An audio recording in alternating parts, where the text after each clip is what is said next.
I'll now call to order the June 28th meeting of the East Penn Board of School Directors. Please join me in the Pledge of Allegiance.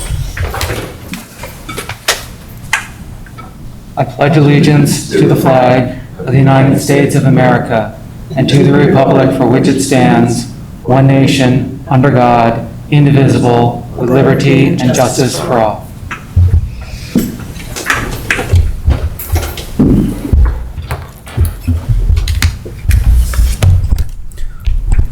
First order of business today is a request to address the board. I have one in person from Jason Jenkins on Equity Inclusion Survey and Mass Policy from Macungie, Pennsylvania. Mr. Jenkins? Yes, please.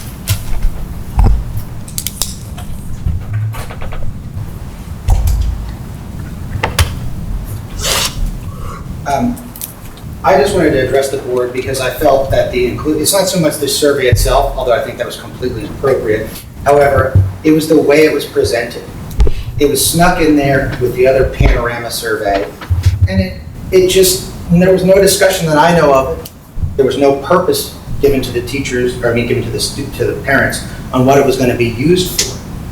And with what's going on in our country right now, I just thought it was a very, very deceitful and tone-deaf thing to do while my child is barely functioning in middle school as it is, asking her how she thinks about different people of this or that. Her mother had mandatory segregation busing in Louisiana when she was her age. I've taught her all about how to treat people, and anything you guys would do with some survey or CRT or whatever it is you plan to do with it isn't going to change people who have already made up their minds. So I just feel like that was really, really inappropriate for you guys to send that out, given everything she's had to go on through. I mean, she had to sit there in the cafeteria with poster boards 2 feet by 3 feet, 3 of them, so she couldn't talk or I guess spit or whatever on somebody else. It's insane. You guys look ridiculous. I'm sorry, I know you got to do it. But I was at Fenway 2 days ago singing, Sweet Caroline, the world's getting back to normal. And so you want to have this optional mask policy? It's ridiculous. There's no problem there. We don't need to create one. Now she's going to have to worry about conforming with masks and outfits and all the other nonsense. And next week it'll be vaccines or a variant or some other nonsense reason. At some point, you should all go home tonight, look in the mirror and say to yourself, what is really going on here? Are our children really threatened? Because I don't know one kid of hers, not one classmate of hers that got sick, hospitalized, or worse. Not one. Okay? And we're sitting here as NC State has vaccinated players that aren't allowed to play, or they tested positive, so now their whole team can't play. So the vaccine or the mask or anything else isn't going to change that. And I don't really understand where the common sense is going to come in with this situation. At some point, you got to take a stand. And I don't know if somebody there just did, why would you not say, we're not doing it? You have states banning masks and so forth right now. And to make it optional, I know you want to please everybody, but in the end, nobody's going to be happy. There will always be parents that are deathly afraid of everything, and you got to spray it down. You're never going to please them. But I'm not sending my child back to where she's going to be masked 1 week, unmasked the next, and there'll be no reason for it. This is not a real pandemic. This is not what it looks like when it's a real pandemic. You would have to, you turn off your TV, you wouldn't even know it. This is not God's plan for us. You guys look ridiculous. I'll bet you a bunch of you have been vaccinated and you're still wearing masks. It's ridiculous. Take a stand. Look in the mirror. Say your prayers to whoever your God is. And end this. Now. It's enough. My child didn't get the Wonder Years. She didn't get her first kiss. She didn't get a dance. She didn't get anything. She got 2 to 3 years of basically having to conform to this. And I don't know what to tell her anymore. I just don't.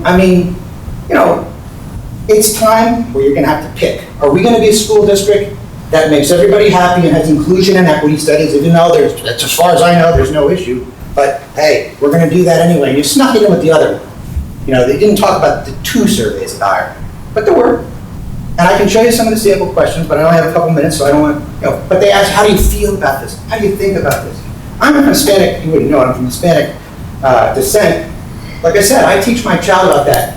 If you're not going to give surveys out about how many people believe in God and how do you feel about people who believe in God, why is that any different? It's not your job to teach my child about race or any of the other things. I think it is your job to make sure that everybody feels like they can get an equal education, and you should do so. One of the best things when I went to Allen was the fact that we were diverse. I loved every aspect of it. I really did, and I think those are the best schools where everybody's included. So I don't want to misstate on that. It's just the way it went about it. I don't know that it was tabled and talked about, maybe it was, but I don't know why it was given to her. I certainly know that I wasn't aware of it and wasn't highlighted to me until maybe the day before, so, when I looked it up, which I doubt most parents have done. But anyway, that's all I really wanted to say is that, I just want you guys to take a stand. Mask optional, you know where that's going to go. It's going to be the same way it was this year, and then she's going to feel compelled to wear a mask. It's just nonsense. Like, do you look at Central Catholic not wearing masks, or me as a wrestler in my day in college and high school, wear the mask, and then when you go shake hands, and after that, you can wrestle, but then you have the mask on. It's theater. It's all theater. And you guys know it, and at some point, you're going to have to stand up for it and say, we got to take a stand. Until we have an outbreak, no masks. Not optional, no masks. Because if you have them optional, like I said, they're going to feel pressure, they're going to have to conform, there's going to be a whole bunch of people with masks, and this will never, ever end. There'll be another variant down the line that they make up their nonsense with, and we'll be back here again for the same thing. But I'm telling you, take a stand, do what's right, be firm. The same day Jersey's banning it, well, now they took it back. Powers that be, take it back. At one point they said they were banning it, now they took it back. That's what's going to happen. It's going to be the same thing as before. Piecemeal, each district does something separate, and Parkland doing this. Mr. Jenkins, can you wrap up your comments? Thank you. I'd like to see you guys take a stand and really say, we're not going to do this until we have data, hard data, people getting hurt to support. Thank you so much for letting me speak. Thank you for your comments. Next order of business is approval of minutes. May I have a motion? Moved. Second. Any discussion?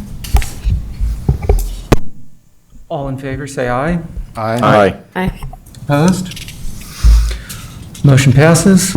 Next is the district update. Mrs. Campbell. Thank you. I'd like to start off by recognizing and congratulating quite a few students from the East Penn School District for their participation in PMEA, Music Educators Association, in terms of their participation in district band, district chorus, orchestra, as well as our all-state ensembles. And I'd like to take a few minutes this evening to recognize those students by name. From Emmaus High School, in our PMEA competitions, we had Eddie Chow, Jocelyn Chow, Sean Consigli, Elizabeth Durholtz, Jack Fremont, Alexis Kennedy, Rachel Knappenberger, Julia McDonald, Lucas Nowak, Robert Pierno, Claire Sheehan, Matt Sipix, Indira Tadikola, Rachel Toby, Juliana Vanush, Eric Welp. And we also had some middle school students this year who were participants in the PMEA district orchestra, specifically Nicholas Maroon, Brighton Yu, and Colby Zhang. You might recall, I think it was our May meeting, I shared an announcement that the East Penn community was invited to participate in a fundraiser, specifically donating new t-shirts to help us with our Zip With Us fundraiser. A special thank you to all community members, all 10 of our buildings, as well as several community members participated with their generous donations of new t-shirts, which are then used by an organization that provides zippers in the t-shirts to support pediatric cancer patients. Special thank you goes out to Lincoln Elementary for collecting the most shirts in the school district. I'd also like to recognize 13 Boy Scouts from Troop 431 who recently attained the rank of Eagle Scout. 12 of those 13 are actually East Penn students. Some are recent graduates, and a few are still current students at Emmaus High School. Dr. Kiras and I had the privilege of attending the Eagle Scout Court of Honor at Emmaus Community Park last Sunday on Father's Day. And I want to take another opportunity to publicly recognize the 12 Eagle Scouts from Emmaus High School and congratulate them on their truly amazing accomplishments. Dawson Budick, Alexander Gable, Elias Gopin, Cooper Hallman, Ryan Himes, Nate Gerardo, Jack Kitchen, Aditya Namani, Nathaniel Sexton, Ryan Sexton, Andrew Toskalos, and Bryce Werner. Two quick reminders as we get right into the summer months. The Rotary Weekend Food Program is continuing throughout the summer. If there's any family who would like to take advantage of this great opportunity for weekend food supplies, you can go to our East Penn District website and find the information there. And finally, our East Penn Education Foundation will be sponsoring the first annual golf outing on October 4th. As you all know, the East Penn Education Foundation supports the education of our students in so many ways, specifically focusing on STEAM education experiences in the district. And so I encourage everyone to please, again, go to the foundation website to consider registering for the golf outing in October. Thank you. Thank you, Mrs. Campbell. Are there any questions from the board? Mr. Champagne? Yes, this question is kind of maybe addressed to Mr. Saul as well. I just want a reaction to the governor's budget that was approved and the impact that that will have on the district. I mean, it seemed very favorable, and just your thoughts and perspective on that as in light of our budget that we just approved. Yeah, obviously, if anybody's seen it, the budget that was approved by the governor is obviously very much more favorable to public education than we had anticipated.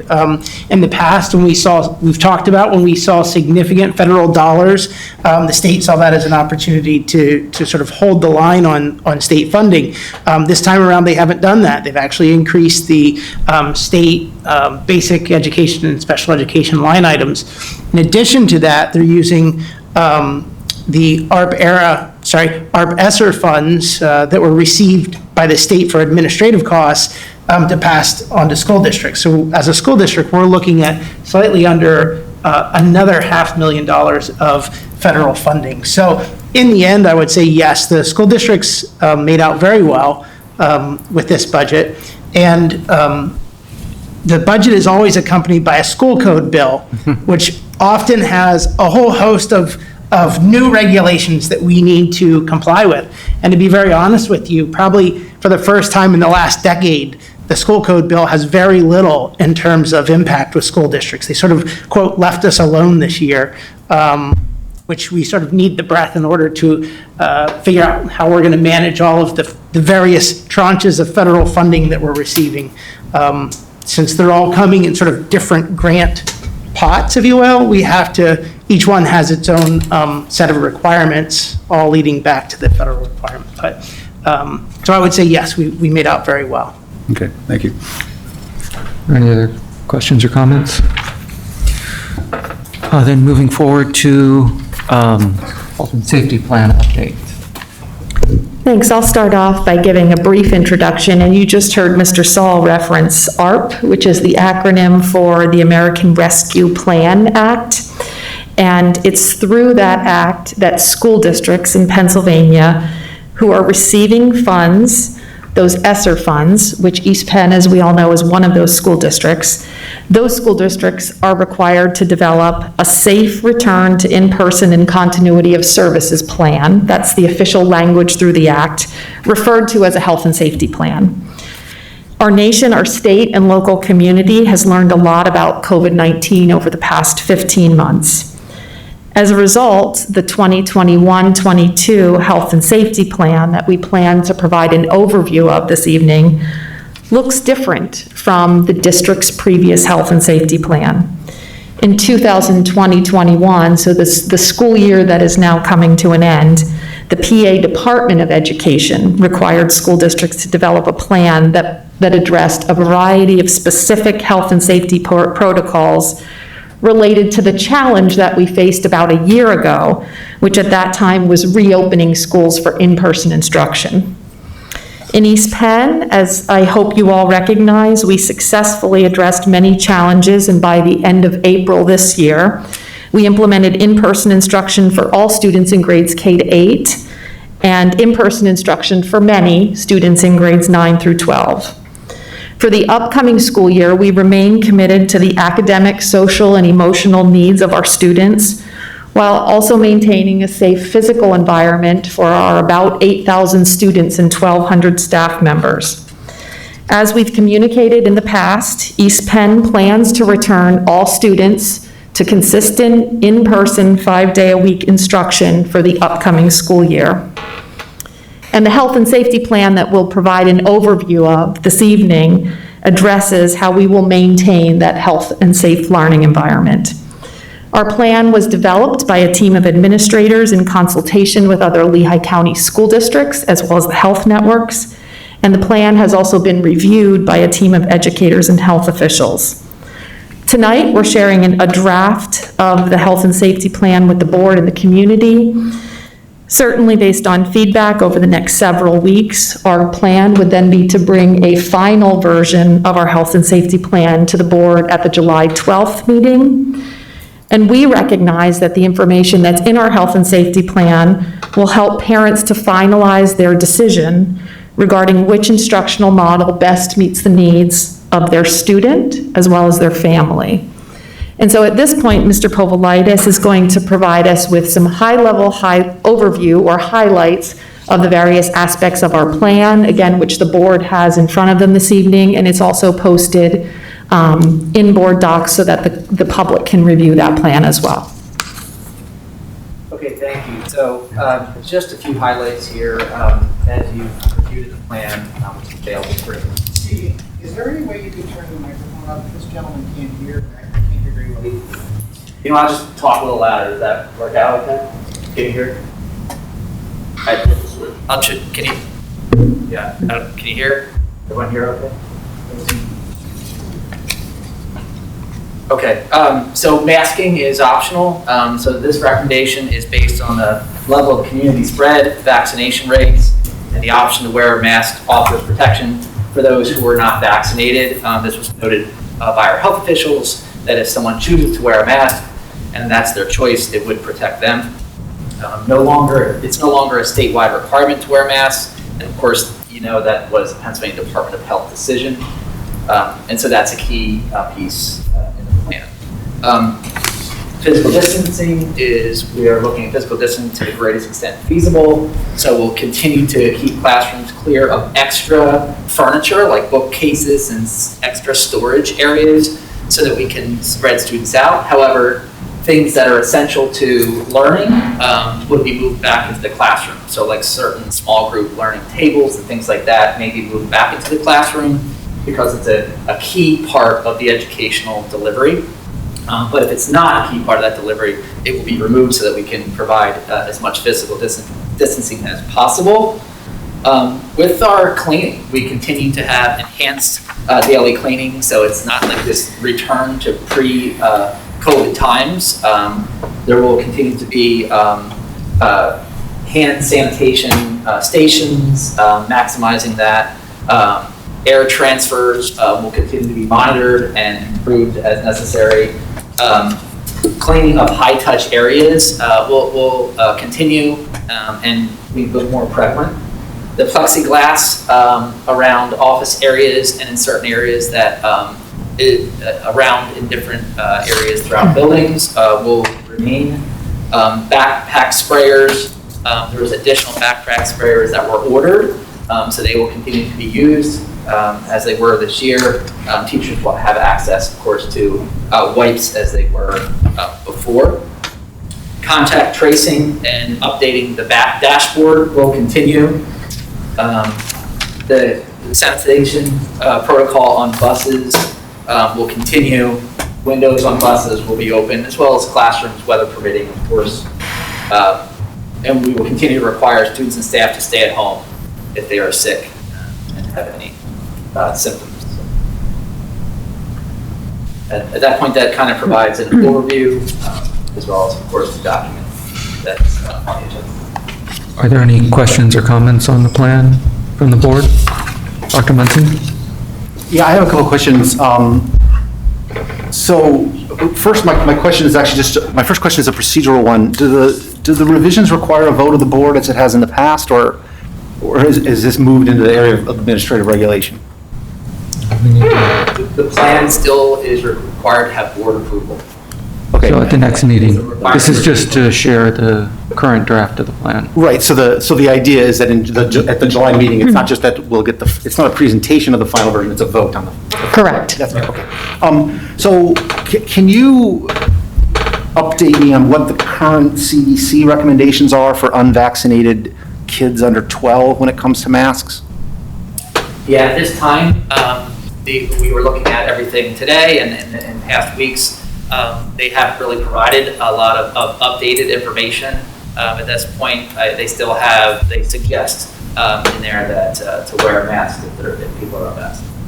And has I know that the PA Department of Health and the PA Department of Education were working together a year ago to provide recommendations.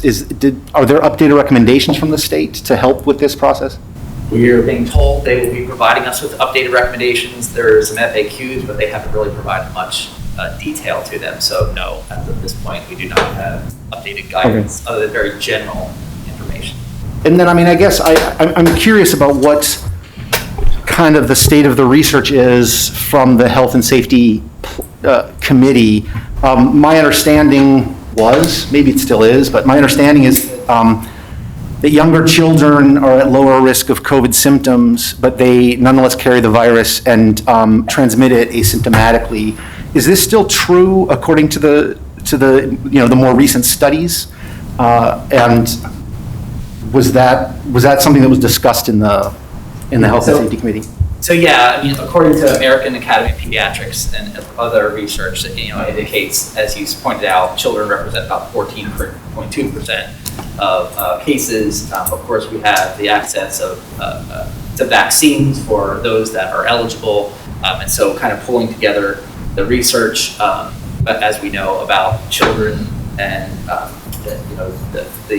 positivity rates of children, along with vaccine information that's out there. This is kind of what we put forward and was supported by our health commission. And the other question I had was, in looking at the composition of the Health and Safety Committee, it's changed. The ones I noticed were on the medical end. It didn't look like there were any, the public health experts had left, and while there were physicians, there were no epidemiologists or public health physicians. I know we had one district mother who was also an epidemiologist that was on the committee, who's no longer on the committee. What was the thinking behind the changes to the composition of the committee? There's no requirement to have a committee. We decided to have just a review team to look over the plan and provide feedback, because we went above what the expectations were.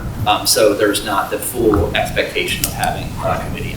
Okay, so the idea is that there is no Health and Safety Committee anymore. This is just a kind of a group of people you put together to review changes now, more or less internally. That's correct. Okay. But we did take input we also did take input from that team.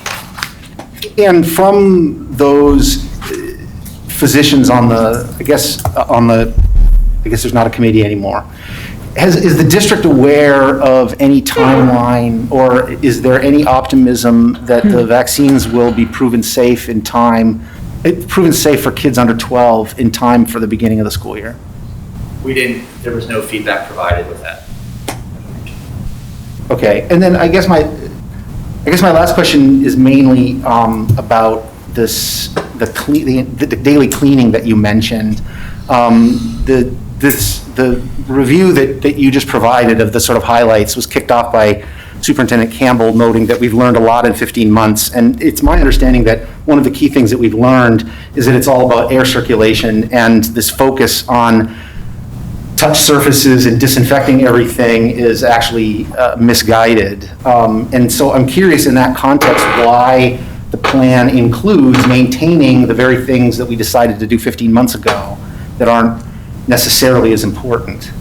Some of them we felt were just, we learned that we can provide more sanitization and cleaner protocols in place that are just, we think, beneficial to move forward with that. But you're right, the air transfer is something that's continued to be monitored. We talked very much about that.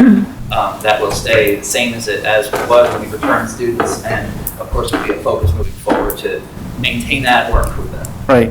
I mean, I guess I have two comments then at the end rather than questions. I mean, one is, I would like to see that put more in line with the science about this, because there's an education function to what the district does. And so in communicating with the public, I went into a place recently that still wanted me to wash my hands and do all of these other things that I don't think that there's very good science to back it up. And so, obviously, there's very good public health reasons, pandemic or no, to be sanitizing things, but to the extent that it becomes theatrical and not consistent with what we know about the pandemic, it's like, for example, I would be interested in whether, the bombing of the buses, if there's any data that shows that this actually makes kids less sick and things like that. So I guess that would be my first comment. And then my second one actually has to do with to the greatest extent possible language in the plan. I think I understand what the administration wants to do with that, and that makes sense to me. But I worry that it's such a subjective term that it is a meaningless term. And I don't want to give people a false sense of what is being done and what is not being done. I mean, right, to the greatest extent possible, like, it can mean a pretty great extent. And so if that could be revised to say something like, I think you used some better language in your presentation about sort of core educational functions or something, right? I mean, because, we could have people in the hallways. We don't have to do group projects, right? Like, we could divide people to a greater extent by avoiding those things, but I don't think that that's the intent of the plan or of the district. And so mainly my suggestion is more clarity in what will actually be done. It's not a criticism of what I think the plan is for that. It's hard with just the eyes, but is that clear, at least what my, Sure. okay, yeah, thank you. Mr. Jankowski. So is this, just so I'm clear, is this an amendment to the existing health and safety plan, or is this an entirely new plan? So what we plan to do is, of course, we have a health and safety plan that's in place that the board approved. So we have to have an end date to that. And so if this new plan is approved, it would replace the existing plan. Okay, so just by reading this, is there any consideration of if there's a certain number of outbreaks at a certain school that steps will be taken and that school might be closed for a period of time, or are we past that and we're just going to continue as if that individual's sick, you stay home from school, but schools remain open? We will continue to work with the Department of Health. We'll continue the contact tracing, doing evaluations and kind of research on the specific situations, and we'll do what we feel is necessary in working with the experts. And so if we need to go that road, we have language in the plan that we work with the Department of Health on decision making. Okay. And then, to a point made earlier, clearly there are differing opinions as to the pandemic. And if this, and I don't think anyone's in a position here to say one's right over the other. If the masking is optional, is it going to be clear that it's optional and students aren't going to be pressured one way or the other to wear a mask or not wear a mask? That's truly going to be that student or parent's prerogative as to what they do, and they're not going to feel pressured one way or the other. Our plan is to communicate that masking is optional to our leaders, which will in turn communicate to the teachers and staff. That is the expectation, and that's what's in the plan. Great, thank you. Ms. Monin? Okay. Thank you. I think I'm not sure how to ask this question. We do have a very highly respected pediatrician that is or was, I'm a little confused about what to call the team anymore, but Dr. Carter, I am very interested to get Dr. Carter's take on the 12 and under group, because we have gotten a lot of feedback from parents who don't want that group to be unmasked until the vaccine is available. And what was her opinion? Dr. Carter did review the plan, and she was supportive of what we have in place. About optional? Option, yes. Okay. Well, yes. Thank you. And I did want to just ask about one thing. I'm assuming the answer's no, but for due diligence, I'll ask anyway. Was there thought given to cohorting the students in the 12 and under group so that if you have, for example, half of the parents wanting masks, half don't, and you had, let's say, 2 second grade classrooms, one would be masked according to parent wishes or student wishes, and the other would be unmasked according to parent or student wishes. Obviously, common areas like the hallways, you'd have to either, well, there's ways around that. But was there thought given to a plan like that? And if so, why did we not do that? Yeah, we always think about these options, but with how many sections, if we're using elementary schools and that group of that age, if you have 2 sections in a particular school, like generally, it's based on numbers, and we move sections around based on numbers to then get information, whether they're masking or not masking. Are they going to mask the whole year, half of the year, some of the year? And then moving students around would be such a logistical challenge. We're actually moving without COVID or masking, just moving sections around to make sure that we have equitable numbers is difficult in itself. To then add that component to it Okay. and have people make a commitment to that is very difficult. Okay. So that was the, And has the science changed on the effectiveness of masks? I'm thinking of parents of children who might have special health needs, who are more vulnerable than the average child. Was the opinion of Dr. Carter that they are adequately protected with just a mask and everybody else unmasked? we specifically asked that question, Okay. and Dr. Carter said wearing a mask will continue to her professional feedback was that if an individual wears a mask, I think the question was asked, with nobody else in the room having a mask, that will provide some level of protection for that student. Okay. And then this last one might be a question for Dr. Pekarik, I don't know. It's more of a legal question, but is there any issue with students with special health needs and their IEPs or 504 plans where that could require, because of their needs, to be in a classroom with everybody masked, if that question makes sense?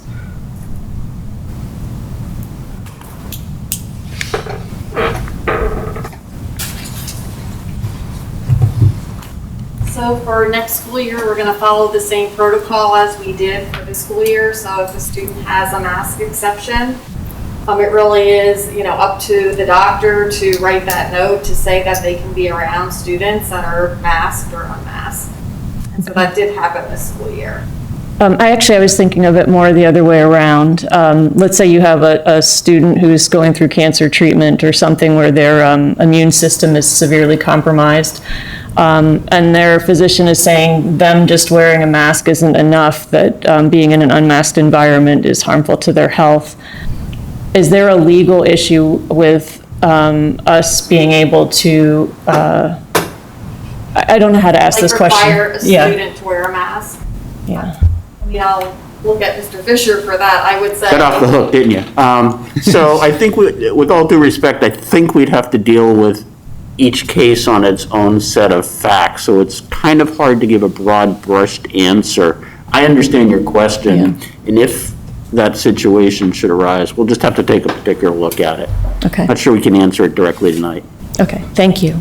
I think the other piece that we would also, in addition to what Mr. Fisher just shared in terms of looking at each situation on a case-by-case basis, is just the recognition as well that there are some students in our population, as well as it might be a family health issue that will warrant that decision-making, that perhaps the remote option is still the best option for that family as well.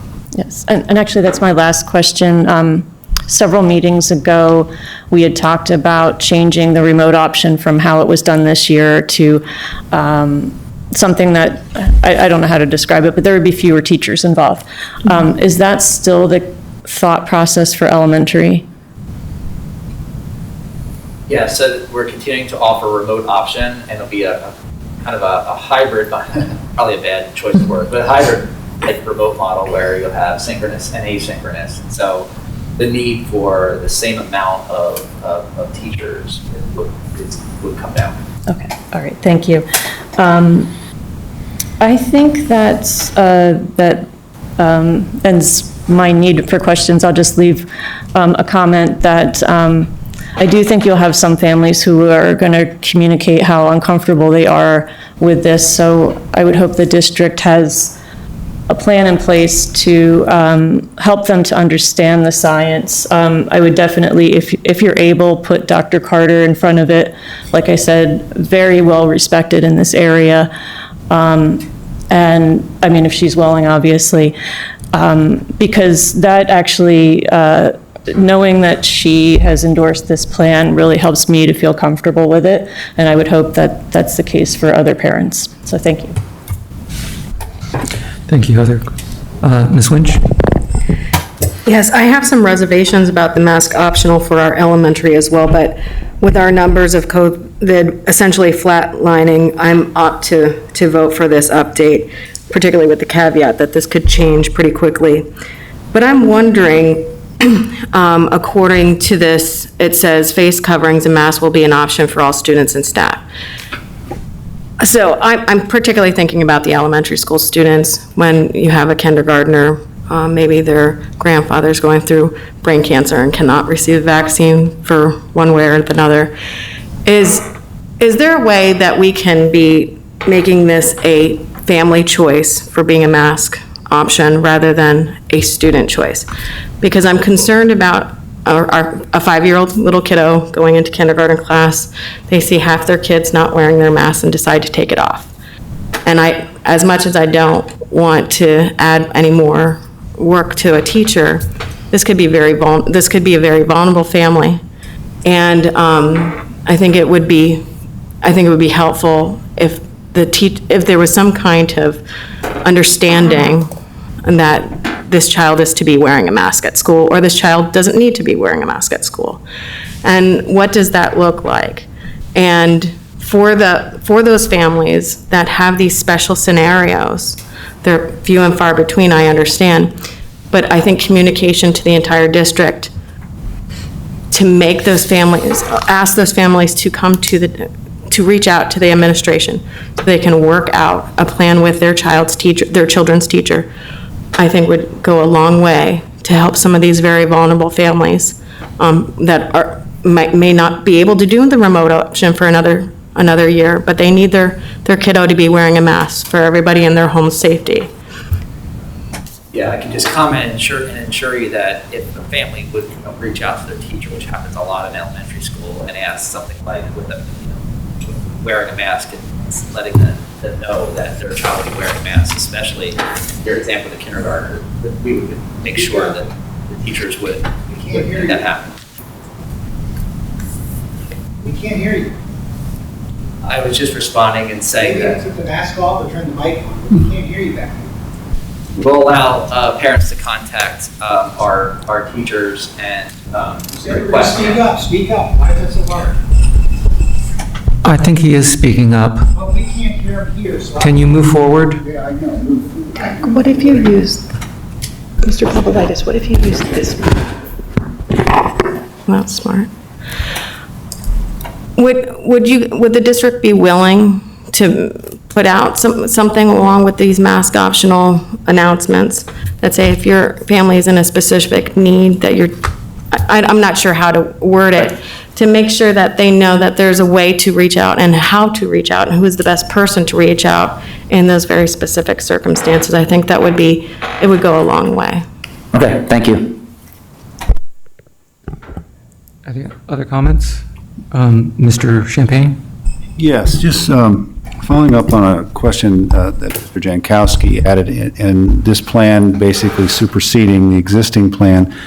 Is this the entirety of the plan, or is there the language that we crafted that gives the superintendent certain abilities to determine whether or not certain actions need to be taken. Is that language still going to be in this plan, or is that language totally removed? The understanding was that the superintendent would make decisions and would work with health officials. If we would need to add that language in, I know what you're talking about. There's like I think it was page 5 of the current plan that specifically laid out the superintendent would make specific decisions regarding learning models. Yeah, The learning models were not a requirement for this plan, so that language was not included.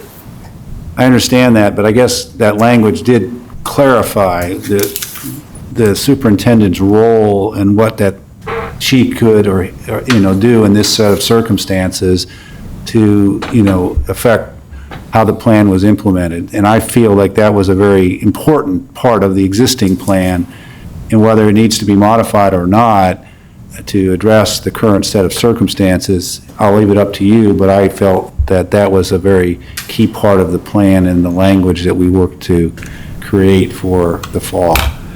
And then, Thanks. one other question regarding the ventilation. As Dr. Munson said, airborne transmission is a very key element of this whole thing. When you refer to manufacturer's guidelines, what we follow for all ventilation systems, is that what we're doing now? Or are we doing something more than that? And if we're doing something more than that, I think we should make sure that that's clear, because to me, I thought we were going beyond what the manufacturers had represented to ensure that we got what the CDC had required or near about in terms of number of air exchanges in a building in a certain period of time. I believe it's a two-pronged question, and really the first prong would be manufacturer guidelines as far as changing filters and so on and so forth. And then you have the CDC guidelines of saying bring in more outdoor air. So we are doing both of those. So it's a combination of what is requested for outside air as far as percentage and what the manufacturer is recommending as far as maintaining the units correctly. Well, that's fine. I have no issue with maintaining equipment properly. I think if we're really talking about the air exchanges and the flow of air through buildings, because I think that's what we're getting at with this section, I think we should clarify what we're doing and what we're trying to accomplish versus kind of the way it's worded to me here. It's not clear that that's where we're trying to go. The manufacturer does not set forth air exchange guidelines. Right, Correct. yeah, The CDC yeah. does, so we can update that. And I think that, to me, that's one of the key elements of the plan, is that we have that air exchanges. And the last question on busing, are we still limiting it to 2 students per seat? Or are we going to allow a free flow on the buses as we have in the past? I wouldn't say we're allowing a free flow, but, I know the words aren't, we don't like the words, but to the greatest extent possible on the run, we'll physically distance as much as we can. Okay, so does that mean 2 students? I think if there per are seat? more students, we'll have more than 2 in a seat. Yeah, I guess that's Is how what I you're saying. interpret that. Right. Okay, all right. But if we can keep it to that because of the number of students that are on the bus, we would, so.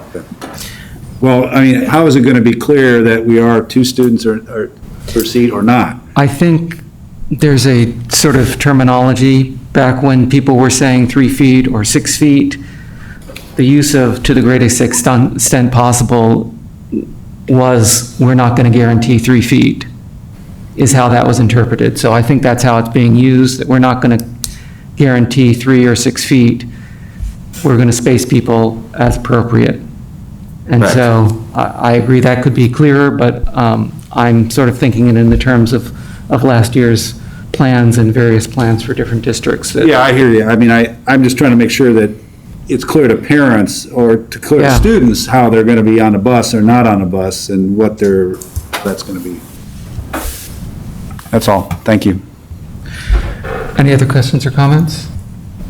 Dr. Munson, again? Just a follow-up. I mean, number one, I appreciate the questions by Mr. Champagne, and I think it's a great example of why I think the greatest extent possible language is misleading. I mean, I agree with Dr. Bacher. I understand why it's there and what it means, and I'm supportive of the spirit of it, what you're trying to do, but I can imagine many parents who hear the term greatest extent possible and then, know that there are Think kids 10 on a feet. bus, that's packed in, they're going to see a disconnect between that. And I would rather have a plan that heads that off. I guess the other follow-up was from the comments that Mr. Jankowski and Ms. Bowman had made about masks. I guess the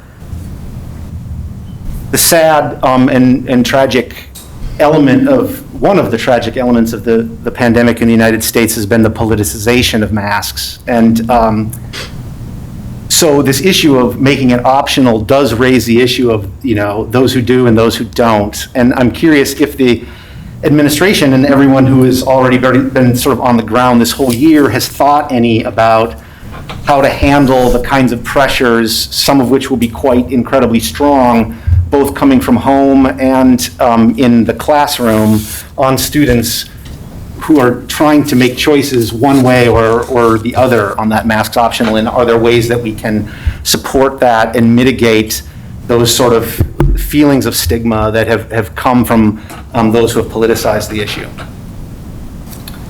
I believe we can work with our teams to ensure that is the case, or we prevent that from happening.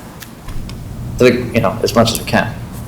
Right, I realize it's a tall order. No one has figured that out yet in the US, apparently. But I would be appreciative. I think that would be an important element of rolling out this plan. The key change in this plan is we're moving to masks optional. And so as part of that key change, sort of some serious thinking about sort of how that's addressed in the classroom and some advice to teachers about how to address that, both proactively and reactively, when problems arise, I think would be really helpful. It's an interesting point, Dr. Munson, because that the work that our team has and continues to do just with regard to creating an inclusive learning environment where all learners, all staff members feel valued and appreciated. And so you bring up a point now in terms of how do we continue that school and district environment now with potentially masks where we're giving individuals the option of masking. And I can appreciate as well, I think it was Ms. Winch's point about we recognize that for some of our younger learners, potentially we just need to have a communication process in place so that we're sure that the wishes of the parents are being followed through. And I say this sincerely, not necessarily for ill intention, but I agree with you, a 5 or 6-year-old or 7-year-old may see some members of his class not being masked and then just not be masked because of that, so. Mr. Byrd? One question, I guess you have this plan we're going to be putting in place. Do you have any plan down the line to look at the remote option when we make sunset that? Look at the remote option in what way? When you may sunset it, where you would go away from the remote option? At this point in time, we have no plan to sunset the remote option, no. And I have one other question. You have the summer programs for ESSER funds. Is there a charge for the students to take those UAH courses? Which courses? The summer programs. No, there's no cost for any summer program, no. That's all I have. I will clarify, there are specific courses at Emmaus High School for which there is a minimal cost depending on the purpose for taking the course at Emmaus High School. So I just wanted to clarify that point. The high school only? Yes. Thank you. Other questions? I'd just like to comment, I appreciate the board, my fellow board members brought up good points. I'd like to follow on to one of Dr. Munson's comments. In cases where there are things in the plan that are sort of, we don't see as a downside, but if we know they're not beneficial, I would not mind seeing them go by the wayside. Because I agree, I think when we say we're taking something, there's an assumption that we think it's worthwhile, and I just agree with that sentiment that I think we should do what the science says and leave it at that. Any other comments? Oh, yeah, I'm sorry. Dr. Munson. To say this again, I also support Mr. Champagne's point about putting the language back in about the role of the superintendent it's my view that the superintendent, by virtue of her position, already has that authority. I think it's helpful to have it just be clearly laid out in the plan.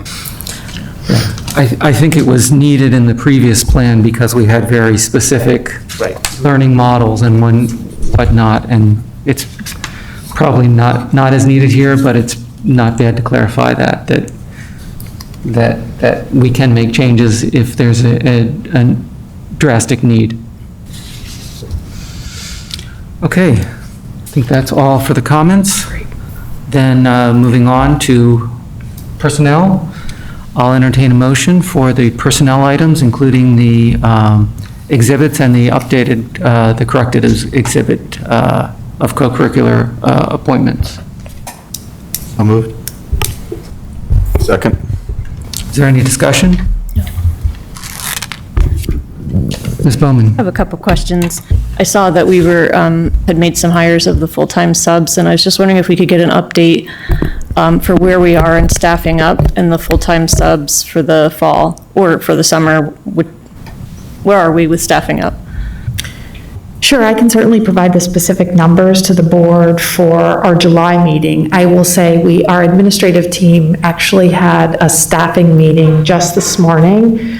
And so in terms of professional staff, I'm going to give you the sort of the 40 feet view in terms of we are in very good shape in terms of filling all of our professional staff vacancies that we have for any number of reasons. And that includes many of the full-time sub and interventionist positions as part of the ESSER funds. We've not yet filled every single position, but I will say that our team this morning felt that we were in a very good place given how early we are in the summer. We also, likely, if you've been watching our district website as well as social media, so this is also a little bit of a plug for us, we recently posted again quite a number of support staff positions. And so I would just say that if we have any members of our community and or neighboring communities who are interested in working in any of our schools, supporting our teachers, supporting our students, again, having a calendar and a work schedule that is very similar to potentially student schedules, we welcome viable applicants for those positions. Okay, all right, thank you. And then let me make sure I'm asking on the right part of the agenda. Hold on a second, yeah. My other question has to do with the co-curricular appointments, and it's just, the board received a letter from an individual kind of accusing that the compensation of sports coaches and number of hired coaches per teams was not equitable. And I'm just wondering if the district has studied that and I don't know, knows whether it's equitable or not. For example, the football team's being treated the same as the soccer team or the track team in terms of spending. With regard to spending on coaches? Yeah, number of coaches and coaching salaries, yes. You can certainly, the number of coaches, I will say, for each of our teams typically vary based on the number of participants for that sport. So yes, certainly where we have many athletes come out for our football team, there might be more coaches, there might be strength and conditioning coaches and things like that that are a part of that staff. But I will say our athletic administration does a phenomenal job of really being very mindful about equity across all of our athletic teams in terms of how we allocate resources. You heard us talk a lot about that as well, even just when we were talking about uniforms and athletic equipment and things like that, and certainly coaching as well. Okay, all right, thank you. Are there any other comments or questions? Mrs. Allen, will you call the roll, please? Mr. Byrd? Aye. Mr. Champagne? Aye. Aye. Dr. Levinson? Aye.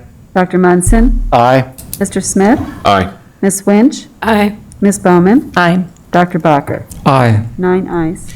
Motion passes. Moving on, I'll entertain a motion for approval of the administrative compensation plan for our Act 93 members. So moved. Second. Is there any discussion? Mrs. Allen, will you call the roll, please? Mr. Champagne? Aye.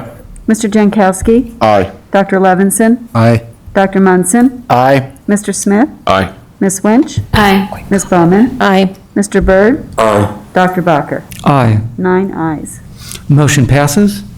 Mrs. Campbell? I'd just like to make a quick comment, just because this is specifically about our administrative team, and so I know that our board and our community appreciates the importance of high-quality leaders in an organization, and so I just wanted to take this moment to recognize school leadership in a good year or in a typical year can certainly be an incredible challenge.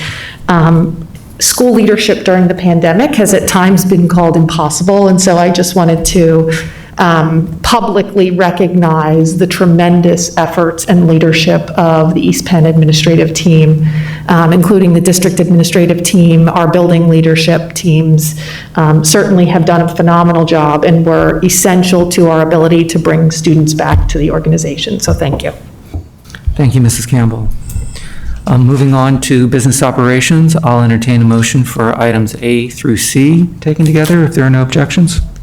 So moved. Second. Any discussion or questions?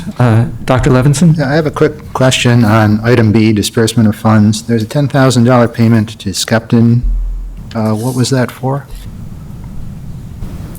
That was, correct me if I'm wrong, Mr. Anishko, but that was the final Okay. retainage for the work on the athletic field. That's what I suspected. So the field is officially done now, is what we're saying. The field is officially done with Skepton. With Skepton. Last thing we need to do is have company involved work lining the storm sewer again. That's what has to be. Okay. All right, thank you. Mr. Champagne? On that note, I can't recall, did we get a reconciliation of all the costs and all for the project yet, or is that still forthcoming? We did have one previously, so I can update it with the last payment. Okay, and well, anything that's outstanding too, like you said, there's a storm sewer, so yeah, okay. Yep, thank you. Any other comments or questions? Mrs. Allen, will you call the roll, please? Mr. Jankowski? Aye. Dr. Levinson? Aye. Dr. Munson? Aye. Smith? Aye. Ms. Winch? Aye. Ms. Bowman? Aye. Mr. Byrd? Aye. Mr. Champagne? Aye. Dr. Bacher? Aye. 9 ayes. Motion's pass. Moving on to item D, contracts and agreement. I'll entertain a motion. So moved. Second. Any discussion? Questions? Mrs. Allen, will you call the roll, please? Dr. Levinson? Aye. Dr. Munson? Aye. Mr. Smith? Aye. Ms. Winch? Aye. Ms. Bowman? Aye. Mr. Byrd? Aye. Mr. Champagne? Aye. Mr. Jankowski? Aye. Dr. Bacher? Aye. 9 ayes. Motion passes. Moving on to curriculum, educational conferences. I'll entertain a motion. So moved. Second. Is there any discussion? Mrs. Allen, will you call the roll, please? Dr. Munson? Aye. Mr. Smith? Aye. Ms. Winch? Aye. Ms. Bowman? Aye. Mr. Byrd? Aye. Mr. Champagne? Aye. Mr. Jankowski? Aye. Dr. Levinson? Aye. Dr. Bacher? Aye. 9 ayes. Motion passes. Moving on to other educational entities. Ms. Bowman, do you have a report for the CLIU? Yes, we had a meeting last week. It was very routine and quick, as the summer meetings there usually are. The item of note is that we approved the agreement with the Carbon Lehigh Education Association. This negotiation started during COVID, and they ended up just doing a one-year contract because of that last year during COVID, so right when things were shutting down. And so they brought it back for negotiation a year later, which is this year, and we're able to do a regular contract. It's a little bit more straightforward than the ones that we do here because all of their compensation is based on the compensation of the sending districts. So it's a straight percentage that never changes.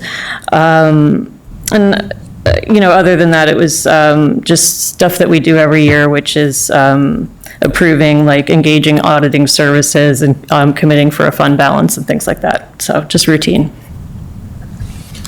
Any questions from Ms. Bowman? Thank you for your report. Lehigh LCTI, Mr. Champagne? Yes, there was a meeting on June 23rd of the LCTI Joint Operating Committee. Started off by recognition and awards. Obviously, Richard Sniznak, who is the retiring superintendent from Parkland, was given recognition as the retiring superintendent of record, who's been a very big supporter of LCTI through the years. We also honored certain individuals. They were called Iron Persons Awards for perfect attendance, and one individual has now gone 22 years without any absences for sick days, personal or emergency days. So he gets a little bit of a bonus. It's quite amazing that somebody's been able to go 22 years without any of those days off. We also approved the salary benefit schedules for Act 93, non-classified and confidential personal support personnel and other senior managers. One of the things that's very interesting and is continuing to develop is the pilot program for virtual CTE this coming year. There will be course offerings in advertising design, electromechanical, engineering and draft and design, health medical professions, which is formerly exercise science and rehabilitation services, and web design. So it's a program that they're trying to obviously keep up with the private and charter schools that are offering virtual CTE programs. So I'm glad to see that they're making progress on that area.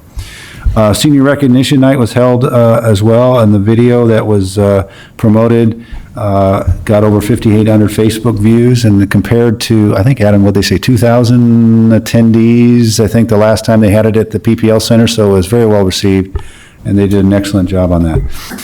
Camp LCTI was held this past week, June 21st to the 25th. We had a total of 144 campers. They also renewed the Communities in School contract for the 2021-22 school year, but they added a social workers. There's an MSW at LCTI, and that social worker will be in support of the students there, and she will be covered by the GEER2 grant, which is the governor's grants for computer and technical education, since they do not qualify for federal ESSER grants. And finally, on a very kind of unfortunate set of circumstances, we're down in enrollment. There's only 723 new students for the upcoming school year, and that was as of June 23rd, and that's down from over 800 for the previous year. So anything we can do to promote LCTI, even over the summer, to get students to consider the programs, we would be welcome to see more students take advantage of the outstanding programs that they have there. That's my report. Thank you. Are there any questions? Ms. Bowman? Yes, and forgive me if you already said this.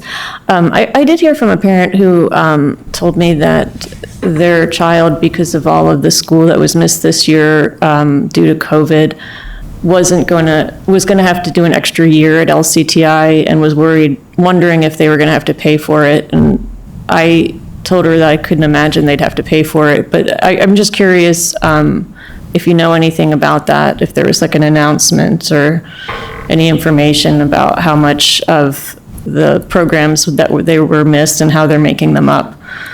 I know that there were a number of instances where that, the labs, they just couldn't get into them physically. But I'm not aware of what's being done to get students caught back up in terms of if they were out a certain number of days from a lab, or if they have to repeat a year. I'll look into that and see what I can find out. All right, thank you. Any other comments or questions? Thank you for your report. Moving on to announcements, we had an executive session before today's meeting where we discussed safety and litigation. The next regular scheduled board meeting will be here on Monday, July 12th at 7:30 p.m. And all of our meetings in July and August will be business casual attire. I'll now entertain a motion to adjourn. So moved. Second. All those in favor, say aye. Aye. Opposed? Meeting is adjourned. Thank you, everyone.